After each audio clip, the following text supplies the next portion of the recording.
ඔන්න යාළුවනේ එකමත් එක කාලෙක හරිම මහන්සියෙන් වැඩ කරන තොප්පි වෙලින්දෙක් හිටියා. ඉතින් එයා හැමදාම උදේම නැගිටලා තමන් මහපු ලස්සන පාට තොප්පි ලොකු කූඩේකට දාගෙන ඔළුවේ තියාගෙන ගම පුරා ඇවිදිමින් තොප්පි වෙලඳාම් කරා. කැලෑවක් මැදින් යද්දී තොප්පි වෙලින්දට හොඳටම මහන්සියක් දැනුණා. ඒක නිසා එයා කැලෑවේ තිබුණු ලොකු නුග ගහක හේවණට වෙලා මහන්සි අරින්න පටන් ගත්තා. දන්නේම නැතුව තොප්පි වෙලින්දට හොඳටම නිින්ද ගියා. ඉතින් එයා දැනගෙන හිටියේ නෑ මේ නුග ගහේ රිලව් රංචුවක් ජීවත් වෙනවා කියලා. වෙලෙන්ද ගොරව නිදින සද්ද ඇහුනහම වඳුරු හෙමින් ගහෙන් පල්ලෙහාට එදිලා බැලුවා. උන් දැක්ක කූඩ ඇතුලේ තියෙන රතු පාට, නිල් පාට, කහ පාට තොප්පි.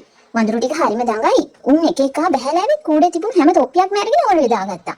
ඒක ලාපෝ ගහට නෙන්දා. ටික වෙලාවකින් වෙලෙන්ද හැරුණා. එයා මුලින්ම කිරුවේ කූඩේ දිහා බලපෙක.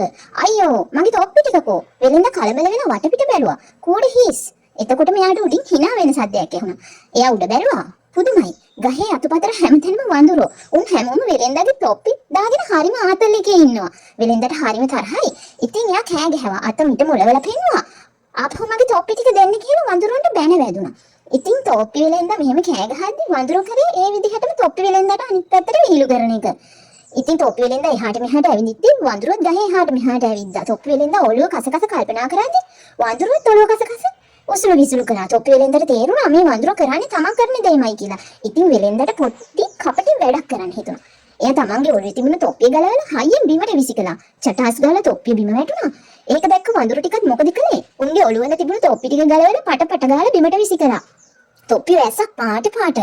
ඉතින් වෙලෙන්ද හරිම සන්තෝෂෙන් ඉක්මනට තොප්පි ටික එකතු කරලා කෝඩේට දාගත්තා.